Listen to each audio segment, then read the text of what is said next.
Hello and welcome to the Three Will Podcast. This is your host Danny Ryan, and today I have Matthew Chestnut here with me. How you doing, Matthew? I'm doing well, Danny. I guess it's time for our quarterly podcast. It's our quarterly powwow here.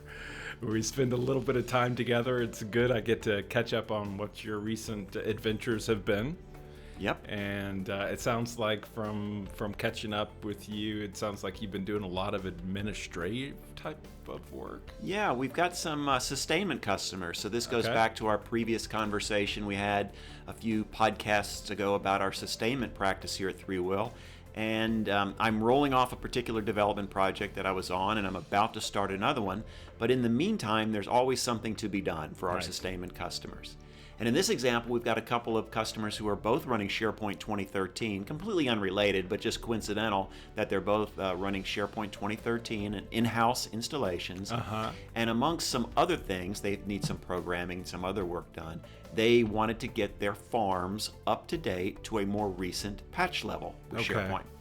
So in the SharePoint world, you know, they come out with patches monthly, pretty much so monthly, and these are known as cumulative upgrades or cumulative updates.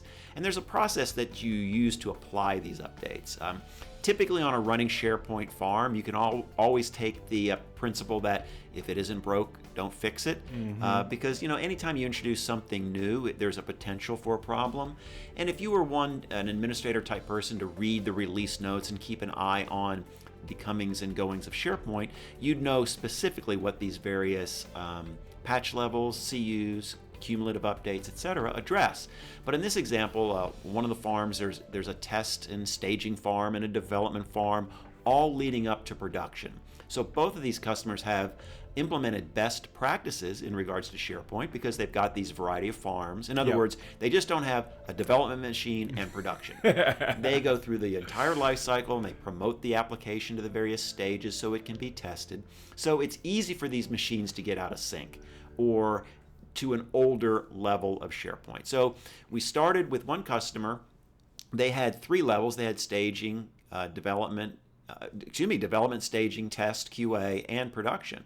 Well, everything goes great on staging and QA. They had a couple of little quirks, but what it turns out, one of the things you have to watch out for when you're doing a SharePoint upgrade is staging and QA took maybe a couple hours. I was thinking it would only take about 30 minutes. You know, in my world, in my development machine, we do our own administration. And with our machines, it's easy to upgrade because our content databases are relatively small and we don't have a whole lot of them. So the upgrade works pretty quickly. So I get used to that. Well, even though this is on very good hardware, these production systems, this one particular production instance had something like 50 content databases when in QA and staging it only had about 3. Okay. So what took 30 minutes, 45 minutes to complete in those smaller environments, on the larger environment, it took close to 3 hours to do just this one task. And of course, when you schedule these things after hours, those after hours can get quite long as you're waiting for this process to finish. So one thing I do when I'm watching or monitoring this screen, because all you see is a screen that says, you know, processing, please wait. And the challenge is SharePoint gets to this 100% level and then sits there for a long, long time. So a couple things to look at as an administrator is always keep an eye on your ULS logs, your logging. In the log directory that's specified in your SharePoint configuration, there's a folder that you specify where to put the log files. In that folder, there is the log file for general SharePoint usage. It's the .log. Also, there's the PC diagnostic type log files, and then the upgrade log files. I use a little utility that just sits on the screen and monitors those files, and anytime some content is written to the log file, it just displays on the screen. So I'm monitoring the activity as the SharePoint process continues. So that gives me a little bit of peace of mind that something is happening when it's just sitting there spinning and seems like it's doing nothing. And I noticed that there was a certain pattern happening that as it went through the various content databases, it would take anywhere from a minute to 2 minutes to do each one. And then it got stuck on this one and ended up taking about 45 minutes to do this one. Well, when you take all these little 2 minutes, 3 minutes, 5 minutes, 10 minutes, 45 minutes, it starts adding up. So just as a recommendation, when you're doing your upgrades, be certain, of course, to try it on staging first and QA first before you dive into production. But always keep in mind that the log files are your friend. Sometimes the stuff in there is cryptic, but just the fact that something is being written to those log files gives you peace of mind that something is happening. Also, don't be concerned if you see some really weird stuff that looks like error messages, because you got to remember these are developers that are writing these log files, and it's typically for other developers or perhaps even for their use. And so some of the messages may look scary, but it's okay. Yeah. In other words, don't get concerned if you see these weird messages, because it's probably progressing. If it fails, it will tell you that it fails, and it'll give you some error messages there that will help guide you to what the root cause of the problem is. Now, while you're doing these upgrades, are like on production, is the site down for that period of time, or what happens when people try to access the SharePoint site? Now, there's a common sense question from a guy who just wants to use SharePoint, doesn't want to be bothered with all this upgrade stuff. Yeah, in essence, you're pretty much down for a certain window. In the upgrade process with SharePoint, there's basically like 3 major steps. You install the binaries, which is the actual upgrade package itself. This includes the cumulative updates, and it's just a standard exe that you run on the server. It extracts and writes the binaries in the appropriate locations, etc. Typically, when that gets done, you have to reboot. Well, obviously, when you reboot, that's going to take the farm down. And then you have to do what's known as a PS config step, or run the configuration wizard. So in this example of one customer where they had 2 servers per farm, they had an application server and a web front end to help spread the load. That meant that this binary update had to be done in 2 different locations, the reboot had to be done twice, and this PS configuration step, the configuration of the upgrade, had to be done twice. And so some of these you can do concurrently, like the binaries you can do concurrently, the reboots you can do concurrently, but for the actual configuration step, I think it's recommended you do it on the application server first, the server that has most of the stuff on it, and that's the one that would take a long time, because it's updating the content databases, it's updating the schema, it's updating the registry and all this kind of stuff as it goes through it. And then the other web front ends, usually it's pretty quick. And by pretty quick, I mean it could be 5 to 10 minutes for those to get done, where it may have taken 7 hours for the other one to get completed. There is some techniques for high availability. So in other words, if you've got a true production farm, in this one example, it was production, but it was an intranet site, so they could deal with outage overnight. That's why they didn't mind it being out from 8 p.m. to 3 in the morning. But in a true production environment where you really, really want to minimize your downtime, there is this concept of a high availability type upgrade.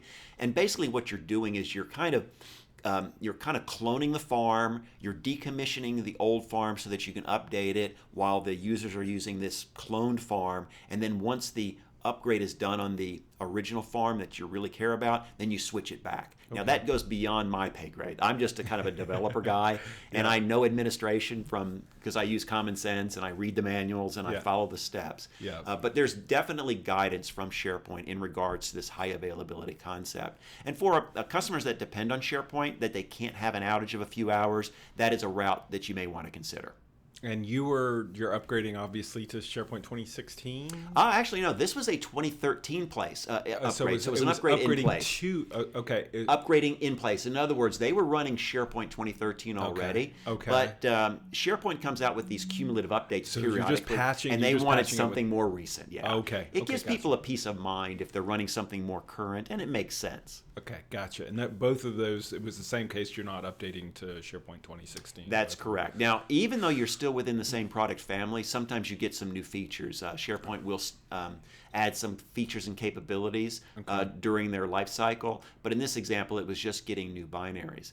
And then one other thing I wanted to point out with this other customer that I was doing their upgrade on, this was a, quote, simple upgrade, but this one was in I'm still working in the staging or test environment, and it just happened to be a single farm, and it was non-production, so I could have full control. What I mean by full control is sometimes I have to work with system administrators to schedule a reboot. So in other words, I just can't reboot the machine. I got to tell them it's going to reboot, or they need to reboot it because they're monitoring these systems for uptime and stuff. Well, here I am. I've got my own environment. Everything's going good, and the installation fails with the very helpful message of your installation has failed, period. So after a lot of head scratching, etc., and looking at log files, because I practice what I preach, I reviewed the log files, and it gave me some clues. But like I mentioned, these clues sometimes aren't very helpful because they're developer type messages. It turns out as I was watching the upgrade occur and in progress, I was also watching the disk space. And this particular server had 5 or 6 disks, and sure enough, the C drive, which of course is where your operating system is configured, Yep. and which always gets filled with operating system upgrades, it was getting below 1 gigabyte of disk space. Now, you think 1 gigabyte is a huge amount. Well, in these days, it's not. So it turns out I had to clean out some temporary files. I had to move the temporary directory to another drive, basically to get about 3 to 4 gigs of free space. Once I did that, then the actual binary upgrade portion worked as expected. Okay. Unfortunately, the message I got, installation failed, period, wasn't very useful. And it is a bit frustrating. We as SharePoint experts still get frustrated with this product. Why couldn't they come up with just a little bit of hint that says, hey, take a look at this disk space. It looks pretty low to me. Yep. Or with some installation, some software, it'll check it before you. Right. Check to make sure there's enough space before it actually does the installation. But so that was a little frustrating, but and we collaborate amongst ourselves here at Three Wheel. We have our own intranet, so of course I put that up on the bulletin board, if you would, so that every other person could see it, and they commiserate with me, my other co-workers who have done similar things and run across other, maybe not the exact same issue, but similar issues.